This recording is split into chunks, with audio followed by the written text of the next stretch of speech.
Bonsoir Roger Boreata, architecte, conversation entre deux portes. Aujourd'hui, nous sommes en N'Djamena, au Tchad, capitale du Tchad, et il me vient une chanson comme introduction, la chanson de Talla André Marie. N'Djamena, j'irai un jour en N'Djamena en passant par le lac Tchad. Comment ça va Roger? Oui, salut cher confrère, bien, ça va très bien ici. Je vois que il n'y a rien de spécial, quoi, tout va bien. D'accord.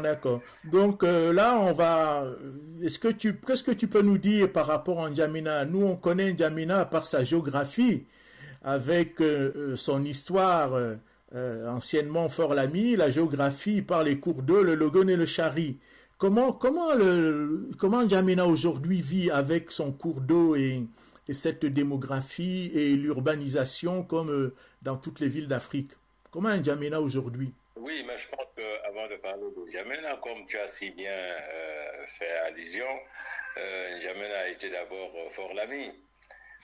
Et comment est né Fort Lamy? Fort Lamy, Lamy, c'est le nom du commandant qui s'est affronté avec Rabat, qui est notre concurrent.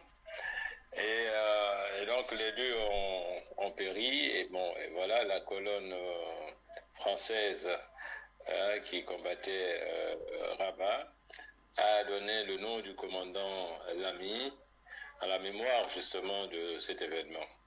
Et ça, c'est une histoire qui se passe dans les années 1900, plus précisément, dit-on, après 1900. D'accord, oui, c'est pour ça qu'on a de l'autre côté, sur l'autre rive du Logone, on avait Fort Fourreau qui est devenu Kousséri aujourd'hui. C'est ça. D'accord. Donc, voilà l'histoire commune de ces deux cités sœurs qui se font face. Oui. Donc voilà, et ça va devenir N'Djamena avec la révolution culturelle et sociale du premier président.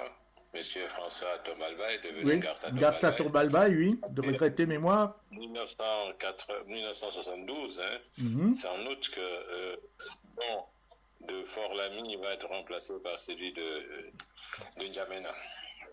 Voilà, et comme tu l'as bien dit, N'Djamena, et disons, vous avez le Chari qui longe, voilà, le côté sud-ouest. Oui. Logone, il vient de jeter dans le Chari un peu plus haut vers le nord-ouest de la ville. Oui. Donc c'est quand même une ville qui a de la chance. Bon, aujourd'hui, avec son développement, elle a absorbé le Chari. Oui. Elle a absorbé le Chari parce que vous avez la partie qui est entre le Logone et le Chari, qui était considérée comme bourgade. Depuis quelques temps, il y a une vingtaine d'années, c'est devenu carrément un autre arrondissement face à Kousséri. D'accord, ok. Vous voyez? Oui, donc il y a ce développement urbain là, oui. Bon, je n'appellerais pas ça vraiment un développement, mais je parlerais plutôt d'une explosion. D'accord, ok. Il y a une puisqu'il y a un étalement urbain qui est réel, qui est et avec lequel il faut composer, c'est-à-dire que la population s'installe plus vite que l'État n'arrive à mettre ses garde-fous. Oui. Alors, c'est un mouvement qu'on ne peut pas arrêter, il faut faire avec, il faut savoir accompagner en mettant justement les équipements nécessaires, les équipements de base nécessaires, ou les services de base nécessaires, ils le disent. Mais en tout cas, c'est assez effrayant, assez effrayant quand je reste quelques mois et puis j'essaie de voir qu'est-ce qui se passe autour de moi et je découvre quelques périphéries de l'Est ou du Nord. Je suis toujours interrogatif. Je me dis, mais comment allons-nous faire face à tous ces problèmes-là? Comment pourrions-nous aménager tous ces lieux? Oui. En termes de desserte des services de base, c'est-à-dire l'eau, l'électricité, l'école, la santé, les loisirs et tout ça. Alors, ça donne à réfléchir. Mais alors, quand on rajoute à ça cette question de croissance urbaine non maîtrisée, quand on ajoute à ça les questions de l'actualité, parce que on entend, on voit à la télévision, on entend à la radio, la presse qui parle des inondations, des questions de la gestion des crues du Logone et du Chari. Et comment cette géographie aujourd'hui, comment dire, en conflit avec cet étalement-là.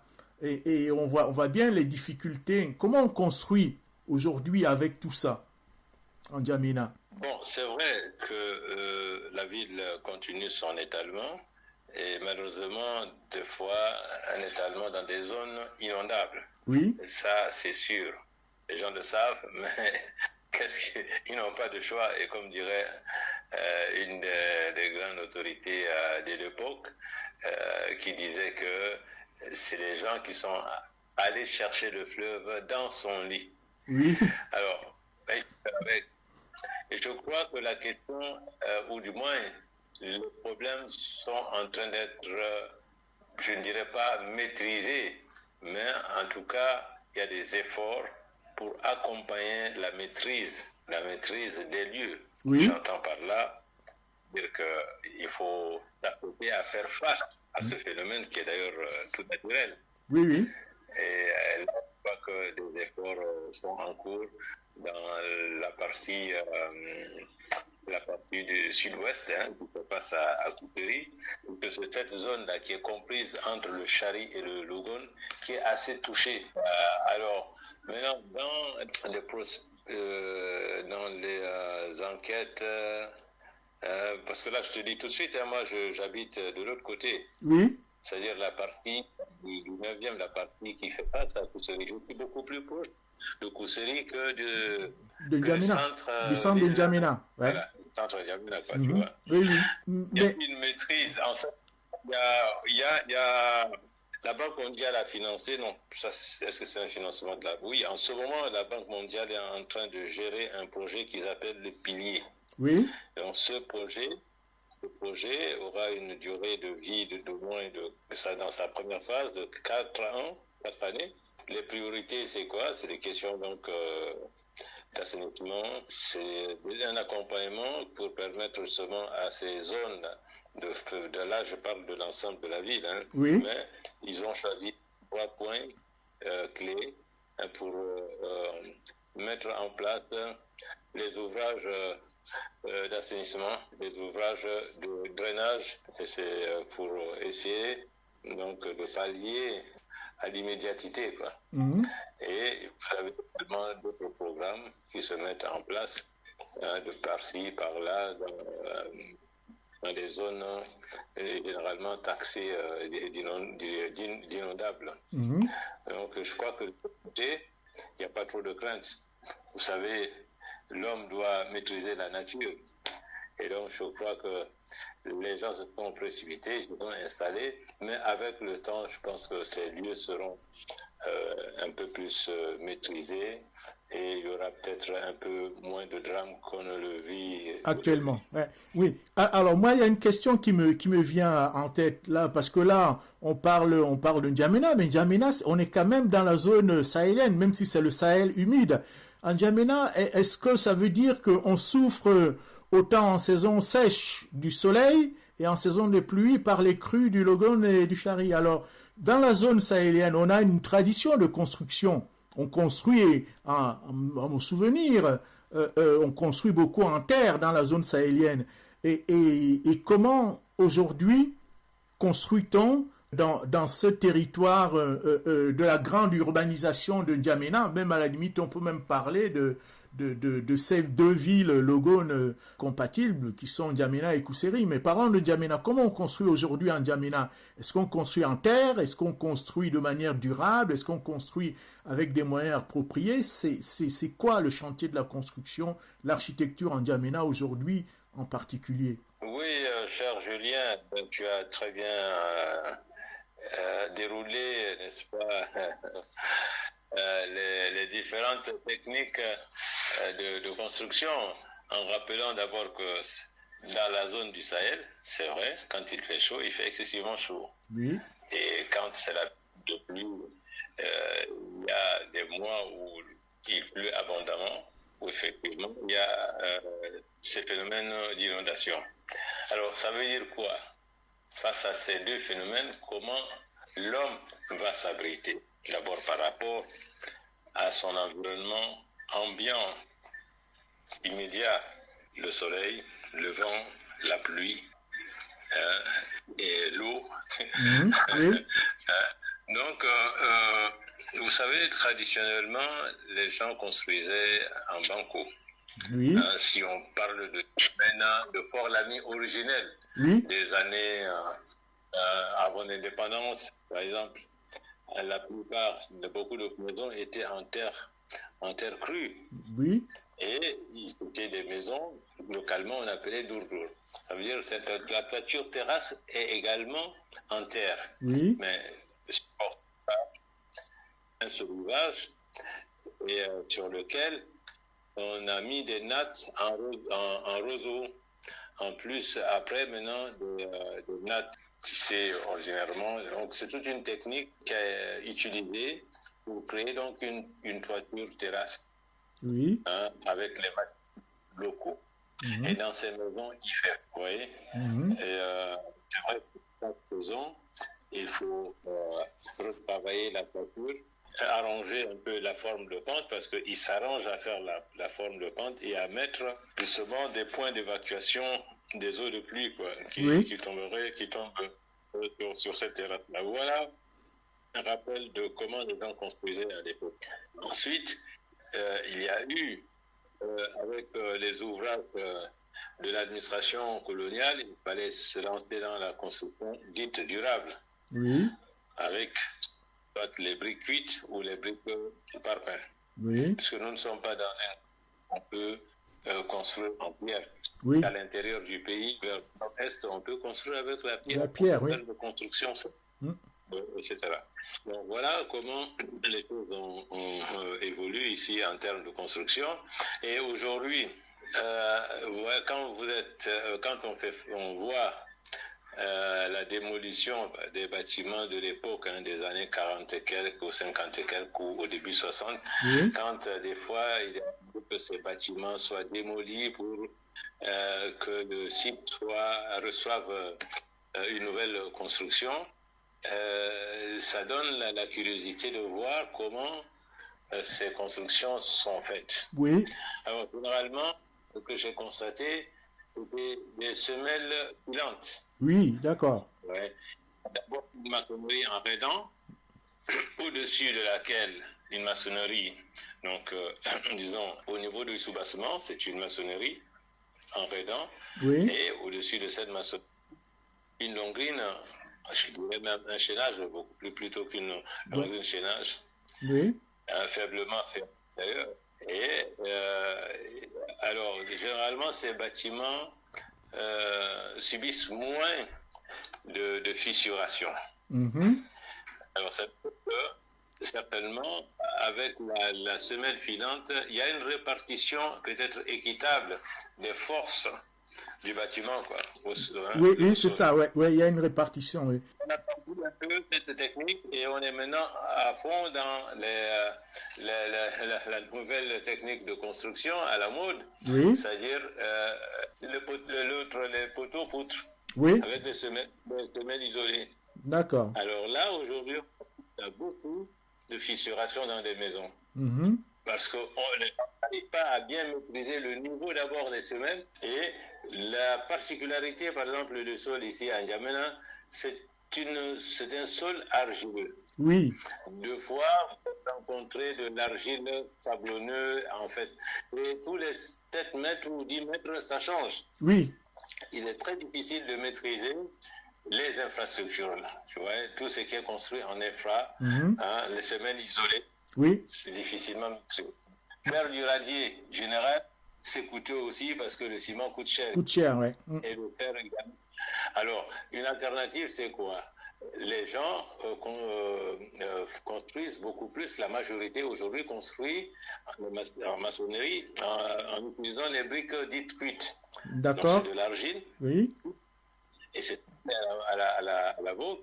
Quand la personne a les moyens, elle va utiliser le mortier ciment comme liant. Oui. Auquel cas, On va utiliser aussi de l'argile avec un peu de sable pour constituer donc le lien. Donc voilà. La toiture alors, la toiture terrasse de l'époque, aujourd'hui, elle n'est plus maîtrisée. Donc à la place, c'est la tôle. Oui. C'est la toiture en les tôles Galva, les tôles alu, qui ont remplacé donc ces toitures terrasses. Vous savez qu'avec la tôle, on a accentué le phénomène de la chaleur. Oui, oui, bien sûr, oui, oui. Voilà à peu près comment la majorité construit. C'est durable, c'est moyennement durable, c'est pas du tout durable, ça dépend. Mais je pourrais m'appuyer sur la réaction de quelqu'un, un visiteur, qui on faisait découvrir aux alentours de N'Djamena, Oui. et qui a donné une impression pas très négative, pas du tout négative, en disant, ben, au moins là, vous construisez en terre, c'est beaucoup plus sain, beaucoup plus propre. C'est-à-dire qu'il n'y a pas, comme on voit un peu dans certaines grandes agglomérations, des constructions avec du tout venant. Oui. Non, ça on ne sait pas faire ici. Les gens feront l'effort de construire en terre, même si ce n'est pas durable, ou construire avec du pouce en utilisant du mortier de terre. Oui. Mais avec des bouts en braque ramassés par-ci par-là, du bois mélangé avec n'importe quoi comme abri, Oui. ça on ne connaît pas. D'accord. Je crois qu'il faut souligner, ça constitue quand même une particularité de cette ville, c'est-à-dire que les gens ont envie de bien habiter. Sauf que peut-être ils ne réunissent pas toutes les bonnes conditions pour mieux habiter. D'accord. Oui, donc Roger, on arrive, il nous reste à peu près 2 minutes de notre conversation, mais l'idée de cette... est-ce qu'aujourd'hui, il y a une possibilité encore, parce que tu me disais, dans cette archéologie des bâtiments anciens, quand on les démolit, c'est à ce moment qu'on apprend comment les anciens des décennies précédentes, au début du siècle dernier, construisaient.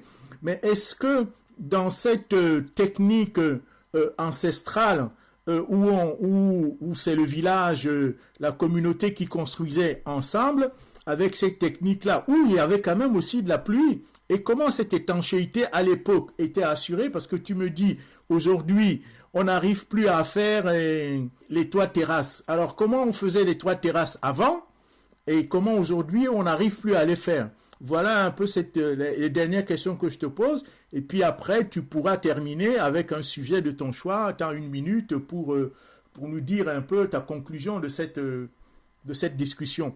Oui, alors la toiture en terrasse, je disais tantôt que, bon, parce que ça demande, il faut des solivages en bois. Oui. C'est du bois sauvage. Aujourd'hui, ces bois sont rares. Et les nattes qui sont tissées en roseau. Oui. Alors, le roseau est aussi rare. Oui, il devient rare. D'accord. Une autre forme de... Vous avez d'abord les sécos qu'on met. Oui. Donc, on met d'abord des olivages, ensuite des branches. Oui. Ensuite, on met des sécos. Oui. Et au-dessus de sécos, on met maintenant des nattes en roseau. Oui. Avant de passer donc une première forme de couche. Oui. Cette première forme de couche en terre. Mais ce n'est pas n'importe quelle terre. C'est de la terre travaillée. Oui. Vous voyez, très souvent, on pétrit, on laisse pourrir. Une composition. C'est la terre qui est avec, je ne sais pas trop bien, mais si vous voulez, c'est cultivé. C'est-à-dire qu'on prend de la terre quelque part, et tous les jours on arrose. Tout ce qu'on doit verser comme l'eau, on l'accompagne avec d'autres éléments. Par exemple, de la paille, oui. de son de riz. Oui. En fait, donc, vous voyez, ça, on forme pâte. Et c'est cette pâte qui est étalée sur la natte. Ouais. Après, ils arrivent à faire des formes de pente. Parce qu'ils utilisent également des taisons de canaries. Oui. Les canaries sont faites en... Oui, c'est des poteries, des tessons de poterie. Oui, bien sûr. Ouais. Donc, c'est une sorte d'aggloméré de différents matériaux pour rendre la première surface imperméable, assez étanche. Et donc, c'est comme ça. Et donc, aujourd'hui, trouver ces matériaux, c'est pas évident. Et avec cette population galopante, alors la toiture terrasse, en fait, on peut dire qu'aujourd'hui, elle est noble. Elle va coûter cher.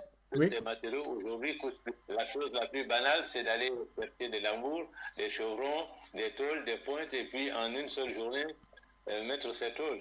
Oui, bien sûr. Quitte à rester dans toute la cacophonie de la pluie qui tombe, parce que quand il pleut et qu'on est sous ces genres d'abris, tu comprends le phénomène. Oui, oui, bien sûr. Oui, oui, d'accord, ok. Mais c'est très bien cet éclaircissement. Alors, est-ce que, bon, on arrive quasiment à la fin de notre conversation. Est-ce que il y a un sujet que tu aurais aimé aborder que moi je n'ai pas posé là aujourd'hui? Une question ou une interrogation, une prospective? Oui, bon, mais je crois que face à tout ce qu'on subit aujourd'hui en termes d'étalement urbain, en termes d'assainissement, oui. L'insalubrité, de transport, etc., de déséquilibre, n'est-ce pas, des services de base, la mauvaise répartition des services de base à travers nos villes et autres, il y a lieu d'innover, oui, en inventant nos propres démarches. C'est ce qui nous manque. Parce que les seules solutions ou les solutions que nous apporte l'autre, c'est-à-dire que ce soit de l'Occident, de l'Orient ou bien d'où, ça ne suffirait pas. Oui. Il faudrait que nous allions à l'école de nos propres réalités. Oui. Tu parlais tout à l'heure de la construction communautaire. Oui. Et il faudrait qu'on puisse inventer également une approche communautaire à l'échelle urbaine ou à l'échelle, par exemple, des territoires genre quartier. Oui. Pour résoudre les problèmes à la base, c'est-à-dire au niveau du carré ou au niveau du quartier, etc. Et que eux qui gèrent la ville ne seront que des chefs d'orchestre. Oui. Pour orienter le jeu de chaque instrument. Je fais une image. Oui, bien sûr. Je crois que c'est à cela qu'on devrait s'atteler nous en tant que technicien, en tant que concepteur. Et on devrait inventer une nouvelle approche de collaborer avec nos autorités, de collaborer également avec nos populations. Ok. Ben écoute, Roger, je te remercie beaucoup pour cet échange-là. Vraiment, on apprend beaucoup plus sur la réalité de N'Djamena. Merci beaucoup, Roger. C'était Conversation entre deux portes. Aujourd'hui, N'Djamena au Tchad. Roger Boriata, architecte. Merci. Merci bien, cher Julien.